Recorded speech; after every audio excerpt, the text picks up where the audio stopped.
welcome Laverne Cox.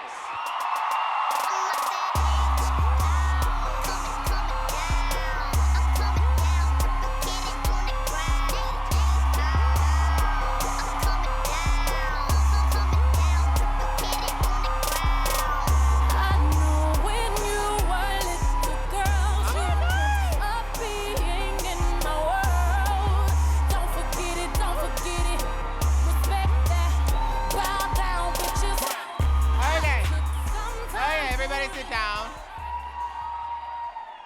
Oh my goodness. Woo!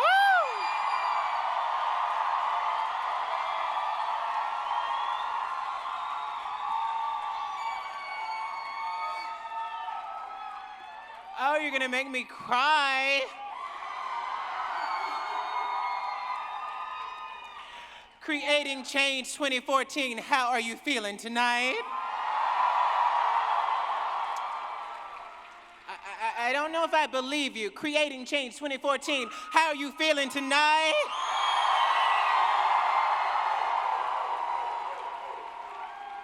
Oh, Jesus, I love you back. I love you back, baby, yes I do. Oh my God, mwah, I love you. I'd like to thank Kate Clinton for that lovely introduction. Make some noise for Kate Clinton. And I'd like to thank everybody at the task force who made me being here possible tonight. Special shout out to Daniel Pino, Mark Daly, Ray Carey, and recent hire at the task force, brother Kyler Broadus. Where is Kyler? Is Kyler in the house somewhere? We love you, Kyler Broadus, yes. Yes, we do. Oh my God, this feels so amazing. All this love that you're giving me tonight. I have to say that a black transgender woman from a working class background raised by a single mother, that's me, getting all this love tonight, this feels like the change I need to see more of in this country.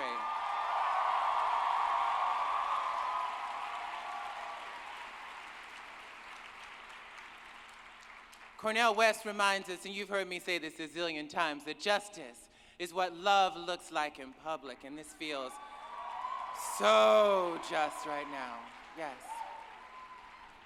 But I have to tell you that I am not used to receiving this kind of love, everybody. I'm not used to it.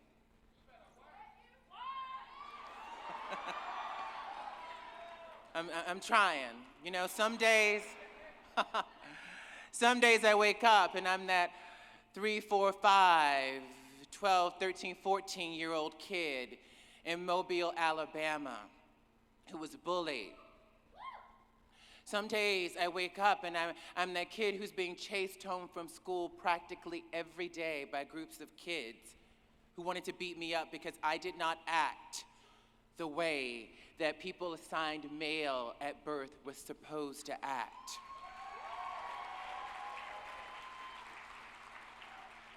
Some days I wake up and I'm that 6th grader who swallowed a bottle of pills because I did not want to be myself anymore, because I did not know how to be anybody else. And who I was told was a sin, was a problem, and I didn't want to exist. Some days I wake up and I am that black trans woman walking the streets of New York City, hearing people yell, "That's a man," to me. And I've come to understand that when a trans woman is called a man, that is an act of violence.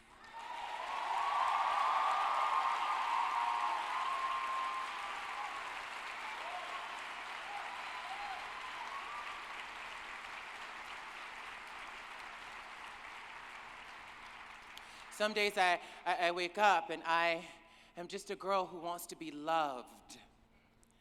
But I was told on more than one occasion by a man who told me that he loved me, that he could not be seen in public with me, could not introduce me to friends and family because I am trans. And not only because I am trans, because people can tell that I am trans. I am not passable enough by certain standards. Some days I wake up and I don't feel good enough because I've heard that over and over again. I've heard it from men I've dated. I've heard it from members of my own community who've told me that I'm not passable enough, that I should not go and get surgery for this and that, and then I will be an acceptable trans woman.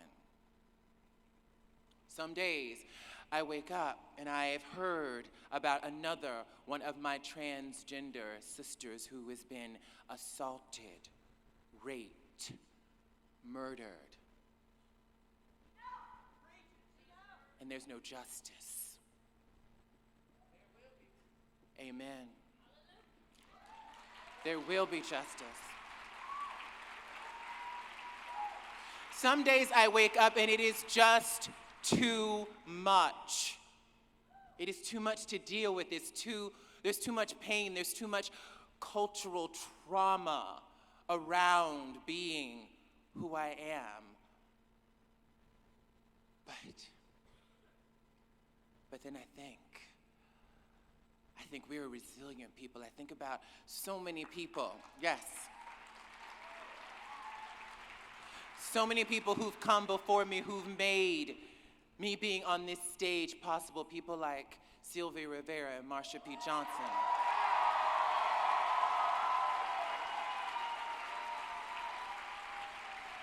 People like Miss Major. People like Monica Roberts, Kyler Broadus. People like Candace Kane, who in 2007 became the first trans woman to have a recurring role on a primetime TV show. I would not be here without Candace Kane. And in the face of so much injustice, we are a resilient people. We are a fierce people. We are a beautiful people.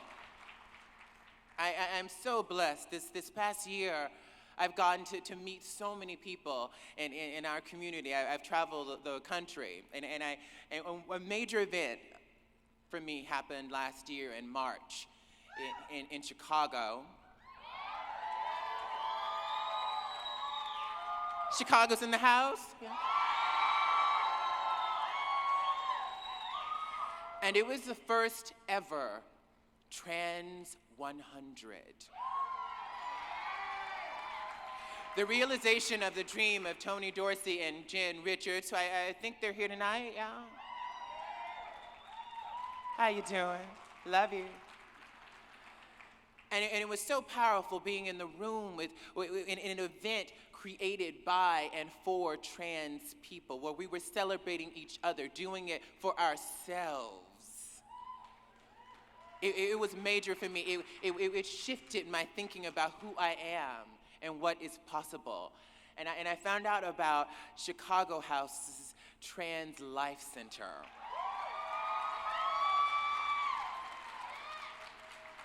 If you don't know about Chicago House's Trans Life Center, you need to find out. They're doing amazing work. Amazing, amazing work. There are so many folks doing amazing work all over this country. I got to meet Ruby Corrado last year. She is the founder of Casa Ruby in Washington, D.C., and she does amazing outreach to the trans, and specifically the trans Latina communities. And Ruby is doing this work with so few resources, but a lot of love and a lot of resilience. Now, there's a lot of people in this room tonight who might have some access to some resources that Ruby could use. So Ruby's right there, so you need to go and talk to Ruby. She needs some money to keep doing this powerful work. The reality The reality is that there are a lot of amazing people who are unsung, trans people who are unsung, doing incredible work all over this country. Many of you know that I had the pleasure of spending some time with a woman by the name of Cece Mcdonald recently.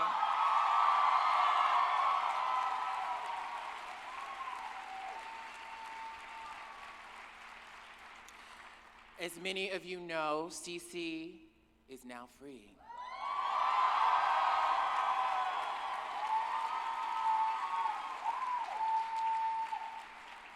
For those of you who don't know, Cece Mcdonald is a beautiful, vibrant, brilliant African-American transgender woman who on June 5th, 2011 was just walking down the street with a group of her friends, and she heard racist slurs, anti-trans slurs, anti-gay slurs, and a fight broke out. And one of her attackers ended up dead. A white supremacist, by the way, with a swastika tattooed on his chest. And Cece was arrested on the spot, the only person arrested that night. And Cece had a glass slashed in her face. Her salivary gland was severed, and she was bleeding, defending herself because she refused to be a statistic.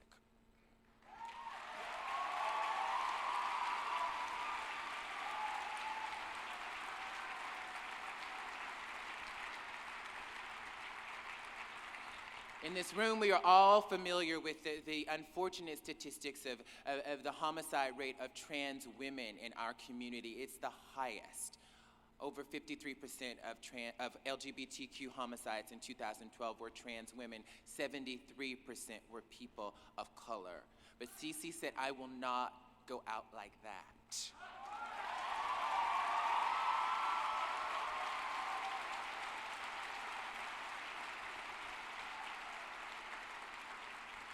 And I've had the pleasure not only of meeting Cece, but meeting the people who made us aware of Cece's story. Cece had an amazing support team. Katie Burgess at Tyson, the Transgender Youth Support Network in Minneapolis, Minnesota, and Billy Navarro, I can't think of Billy's last name. Thank you, Billy Navarro. Billy's gonna kill me. And Billy Navarro and so many others on Cece's support staff who made sure that Cece, while she was incarcerated, was not going to be disappeared. Billy said something really powerful to me. We're making a documentary about Cece Mcdonald and about the culture of violence against trans women. When I spoke to Billy for the first time, Billy said to me about the media coverage of Cece at the beginning of her case, that the media was upset because Cece had the audacity to survive. And trans women of color are not supposed to survive. We so often people seem to prefer us to be dead. We have our Transgender Day of Remembrance, where it seems like one of the few times where people seem to speak the names of trans women. It's usually trans women and trans women of color. Cece survived, and there are so many survivors out there. But Cece's survival and her resilience was made possible because she was brilliant and she was amazing and she led her support team in an amazing way. But it was also possible because of the work of grassroots activists in Minneapolis, Minnesota. If it were not for those activists, the story of Cece Mcdonald would be what mainstream media wanted to tell us about her. They made sure we knew the real story. They made sure that we knew that Cece was attacked because she was black, because she was trans, because she was a woman, and that she was railroaded by the criminal justice system because of all those things. They're doing amazing work in Minneapolis, Minnesota, with very few resources.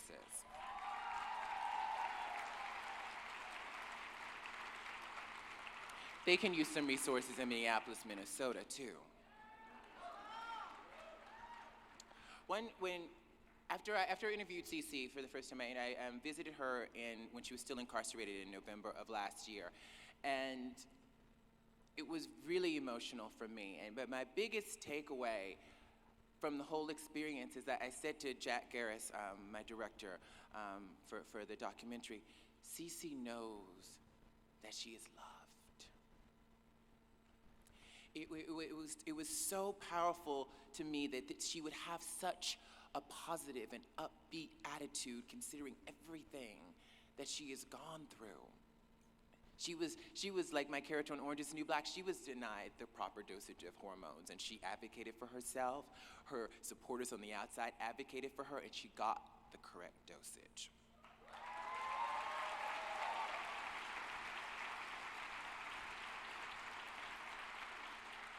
On 3 different occasions, she was placed in solitary confinement, which is the practice for housing trans people far too often when they're incarcerated.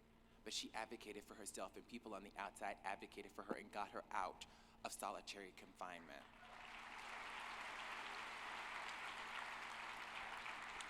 For me, the way in which Cece advocated for herself and the way in which her support committee advocated for her is a template for how we can do activism all over this country.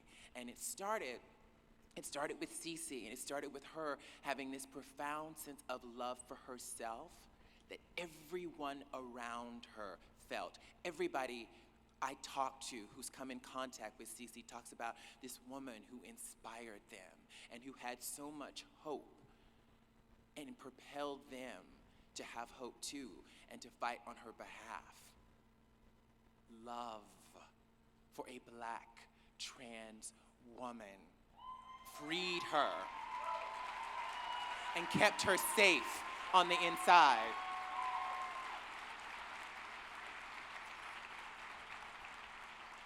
Loving trans people, I believe, is a revolutionary act.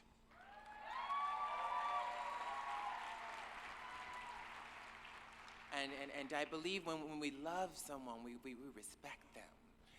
And when we listen to them, we feel that their voice matters. And we let them dictate the terms of who they are and what their story is.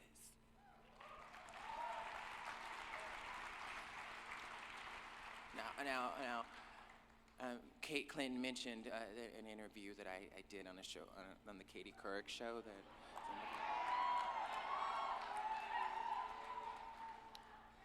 And for me, that moment was a really amazing example of creating change.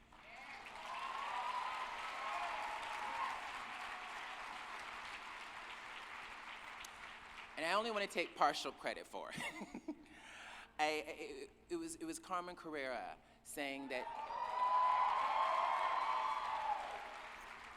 Carmen Carrera insisting that there are certain things about her that are private, that trans bodies are not to be subject to everyone's gaze and objectification.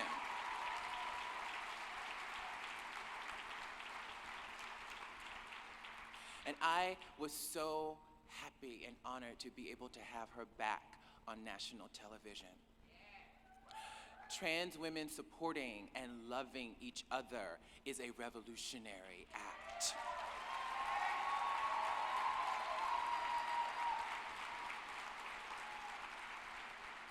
So, someone tweeted to me that my dear friend Janet Mock, you know Janet Mock, right? Her book, Redefining Realness, comes out on Tuesday. I hope you pre-ordered it. It's major.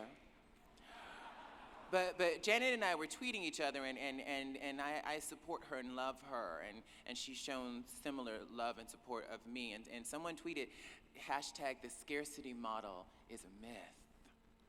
That we don't need to be fighting each other for resources. There is enough to go around.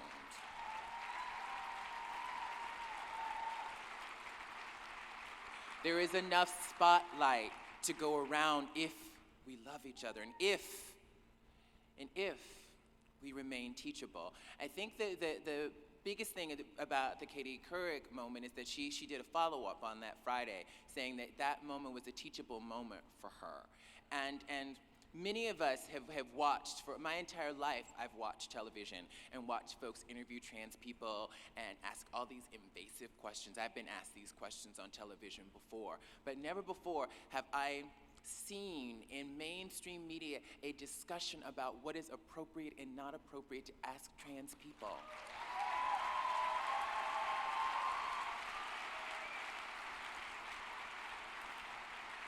And that is a change. That is a change that we really, really need.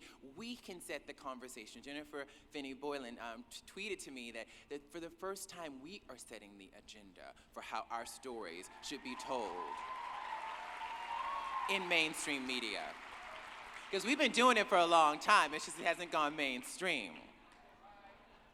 Right? And I want to let you know that it is because of you that the change happened. It wasn't just about Carmen and me. It was about all of the tweets and the blogs that you wrote and the articles that you wrote and the radio shows you went on to talk about it afterwards and the other TV shows that you went on and said, this is not acceptable. And this is not to demonize Katie Couric. I love Katie Couric. But Katie Couric was just following the lead of so many journalists and talk show hosts over the years. For the past 60 years since Christine Jorgensen stepped off the plane, the conversation about trans people in mainstream media has centered on transition and surgery. And even when there are humanizing moments it's my contention that the transition and surgery conversation becomes the big takeaway, becomes a sensational moment. And our humanity is left in the dust. And so much of the injustice that too many of us experience is not talked about.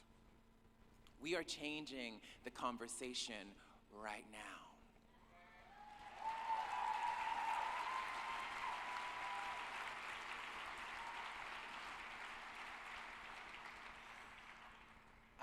I'm so happy to be a working actor. I mean, it's just, it's a big deal. And on Orange is the New Black, I play an incarcerated trans woman who is in prison because she stole some credit cards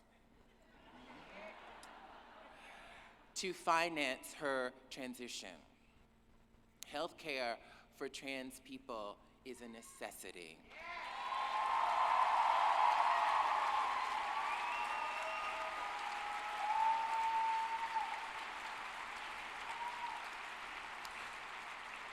It is not elective, it is not cosmetic, it is life-saving.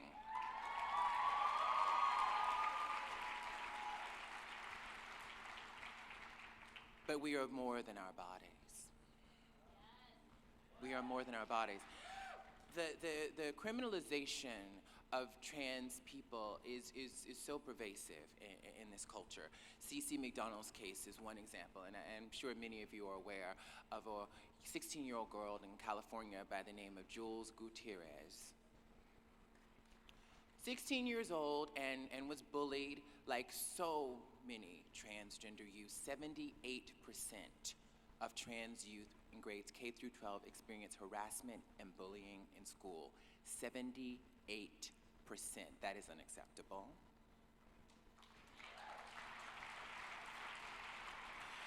And after being taunted over and over and over again, Jules defended herself. She and the folks who bullied her were all suspended, but the district attorney decided that he would arrest her for assault, for being bullied and defending herself. And she is the only one arrested. This pisses me off.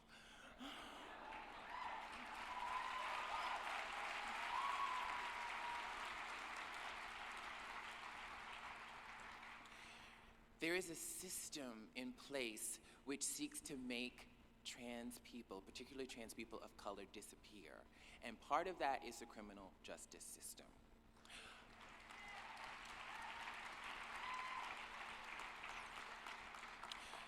I live in New York City now. There's been a lot of conversations about the stop and frisk policy and reforming it, but there really hasn't been enough talk about how that policy affects trans people, particularly trans women of color.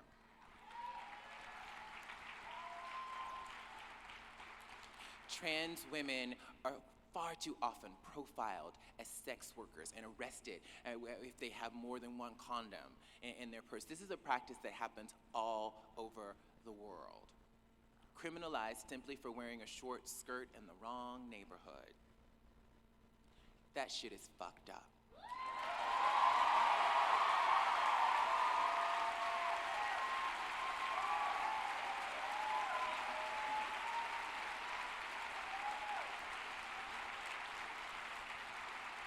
But that is part of a larger culture which assumes that trans people are illegitimate, that we are fake, that we are always and only the gender that we were assigned at birth.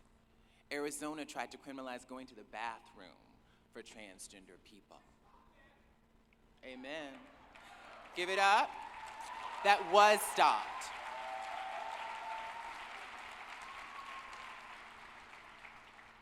But these are the fights that we have to wage every day just to have a sense of legitimacy.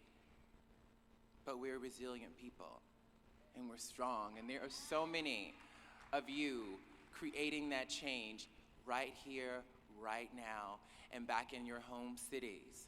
I'm wow.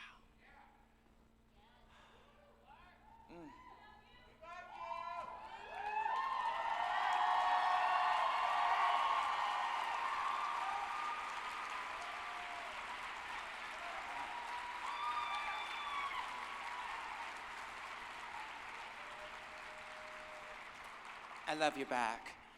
I really do. You really don't know. It's just,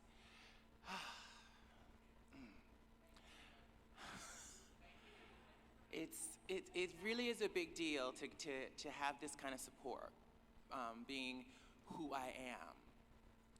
And I hope it can, I want everybody to get this. I want everybody to get this kind of love. I want to spread it around. I want to close by talking about a dear friend of mine, Jeremiah Johnson, who's here somewhere. He's a brilliant AIDS activist, and I was having a little freak out about my talk here tonight. Earlier today, and we were sitting in my hotel room chatting, and Jeremiah reminded me that he and I have these really difficult conversations across difference. Jeremiah is HIV positive, and he reminded me that we've had difficult conversations where I didn't exactly know what was the right thing to say to him as an HIV positive person. And he has not always known what the right thing to say to me as a trans woman, but we still have the conversations. And we have them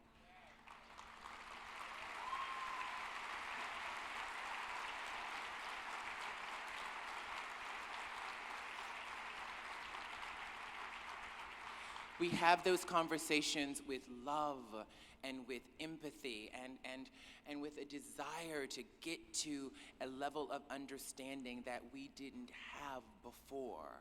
And we want to support each other, and we want to be there for each other. And I believe these are the kinds of conversations that we need to have more of in our community, where we are really there for each other across difference, because we're all LGBTQ, queer, we have all these differences. We have so much that we have in common. We have so many ways that make us different. And we can have conversations across those differences with love and empathy and vulnerability. And so as we embark on creating change 2014, I want to send a lot of love to each and every one of you and implore you to have conversations over the next few days with love towards one another and yourselves. You know, the whole, I want to say the whole self-love thing has always been kind of baffling to me. I've always been like, love myself, how the heck am I supposed to do that? And I believe now I'm starting to understand a little bit of what it means, that I don't internalize all the negative things and negative stereotypes that people have about trans women of color. I don't do that number on myself anymore. I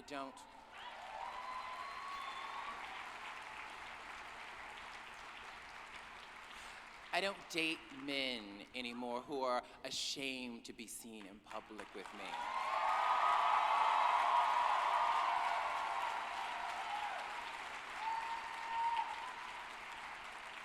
I am starting to believe that in the deepest core of myself that I am beautiful, I'm smart, I am amazing.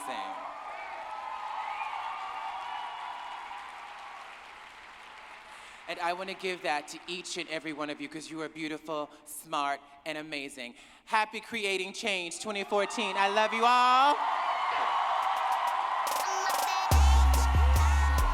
Thank you so much.